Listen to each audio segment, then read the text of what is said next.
Bonjour et bienvenue sur cette nouvelle chaîne YouTube entièrement dédiée à l'esthétique du visage. Pourquoi? Parce que c'est une passion que j'ai à peu près depuis l'âge de 7 ans. J'observe les visages. Et cette passion m'a menée à la transformer en métier. Donc je suis dans l'ordre chronologique, anatomiste, chirurgien de la face et du cou, médecin esthétique du visage. En tant que femme, évidemment, de plus de 40 ans, je m'intéresse au visage et je me sens de plus en plus concernée par ces toutes petites modifications qui vont transformer mon visage avec le temps. Mon objectif, c'est rien d'autre que de l'entretien. Qu'est-ce que je veux vous apporter à travers cette chaîne? Je veux partager avec vous toutes mes connaissances anatomiques, médicales, chirurgicales, évidemment toutes mes connaissances de la vie de tous les jours, afin que vous puissiez vous aussi adopter une stratégie qui soit parfaitement adaptée à votre visage, sans jamais le dénaturer. Alors le visage, c'est l'organe social. C'est normalement, messieurs, la première chose qu'on regarde. Donc ce visage, on le voit quand on parle, quand on rigole, quand on est triste, quand on est n'importe quoi, il va se transformer, ces modifications. On peut arriver à les contenir un petit peu, selon si on est plus ou moins acteur.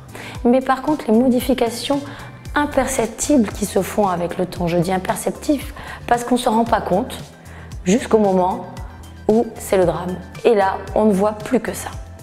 Donc, l'objectif, ça va être d'apprendre à se comprendre pour prévenir ou adoucir l'apparition de ces petites choses. Comment faire? Se comprendre va réussir à nous mener à une bonne analyse du visage pour avoir un bon résultat. Qu'est-ce qu'un bon résultat? Un bon résultat, c'est pas du tout un visage parfait. Un visage parfait, c'est un visage qui n'existe pas dans la nature. Aïe aïe aïe, c'est un visage artificiel. Faut surtout pas tomber dans cet écueil. Un visage beau, pour moi, c'est un visage plein de charme, qui a plein de petits défauts, et ce n'est pas du tout un visage qui ne vieillit pas. Faut arrêter de penser que vieillir c'est tabou. Vieillir, c'est une chance qu'on n'a pas tous. Il faut juste accompagner notre traversée du temps pour faire un entretien de notre visage. On va prendre tous les moyens possibles. On va commencer par ce qu'on peut faire à la maison tous les jours. Mais je ne parle pas que de la routine de peau qu'on peut faire une fois par jour, deux fois par jour, une fois par semaine, etc. Je parle aussi de ce qu'on mange, ce qu'on boit, ce qu'on fume, comment on va s'exposer au soleil, quel sport on va faire, comment, dans quelle position on va dormir. Tout ça, c'est des choses qui sont importantes. C'est la base, c'est l'hygiène de vie. Ensuite, la routine de soins, évidemment, on en parle. En plus de tout ce que je vous ai dit, en fonction de quel type de peau, quelle crème, comment on s'adapte. Plein de solutions sont possibles. Pourquoi ces routines sont importantes? Parce que la peau, c'est notre plus grand organe. Et cet organe, il faut y prendre soin.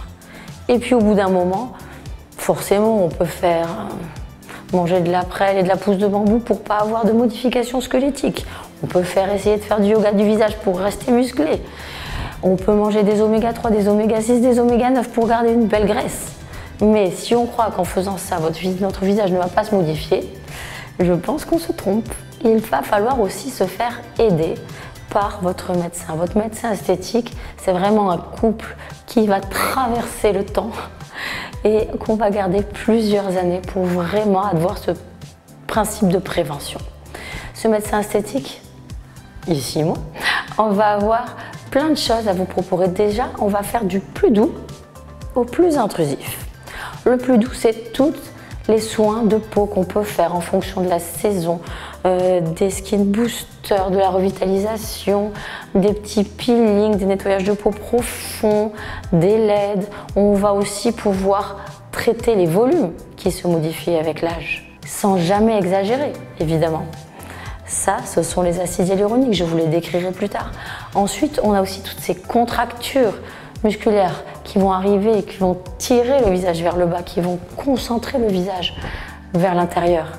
Ça, c'est le décontractant musculaire qu'on va pouvoir utiliser de façon douce et délicate, le Botox. Et enfin, quand on a un relâchement qui s'est installé, mais que ce relâchement est important, que ce soit au niveau des yeux, au niveau de l'ovale, au niveau du cou, eh bien on a aussi la chirurgie qui peut être faite de façon tout à fait naturelle et invisible, à condition qu'on respecte le plan anatomique. Les moyens doivent pouvoir s'adapter à chaque visage. Pour savoir lequel utiliser, il faut avoir une bonne analyse, une analyse objective de soi-même. Ça, c'est difficile, je vous apprendrai à le faire. Il faut savoir s'observer, mais s'observer, c'est s'apprécier. Il faut bien comprendre, comme je vous l'ai dit, que les petits défauts, ça fait le charme et qu'il ne faut pas avoir un œil trop critique sur soi-même. Il ne faut pas tout effacer. Pour vous expliquer tout ça, il y aura toute une série de vidéos où on prendra toujours la même ossature. En premier, la problématique. Qu'est-ce qui nous gêne? Mon sourcil, mon sourire, mon ovale. Ensuite, l'analyse anatomique de cette zone. Osseuse, graisseuse, musculaire, ligamentaire. L'évolution de cette zone dans le temps. Et la dynamique de cette zone qui doit être respectée. Ça, c'est la base anatomique. Ensuite, on vous prend vous. Je vais vous apprendre à travers un tutoriel comment on s'observe de façon objective. Comment on analyse son os, ses ligaments, son muscle, sa graisse. Et enfin, on mettra en corrélation le traitement le plus adapté à votre visage en fonction des petits trucs que vous avez remarqués. Évidemment, comme en médecine, il y a toujours des exceptions. Il y aura quelques vidéos d'exception parce que l'anatomie me passionne, vous l'avez compris. Et je vous expliquerai à ce moment-là le vieillissement osseux, le vieillissement graisseux, le vieillissement musculaire, le vieillissement ligamentaire, chacune dans une vidéo dédiée, de façon à pouvoir vraiment aller plus loin. En conclusion, il faut être passionné, c'est évident. Il faut être raisonnable. On peut rigoler, mais pour ces choses importantes, il faut être raisonnable. Et évidemment, il faut être rigoureux. Une bonne indication amène un bon résultat. Je vous remercie d'avoir écouté cette vidéo et on est parti pour de belles aventures anatomiques.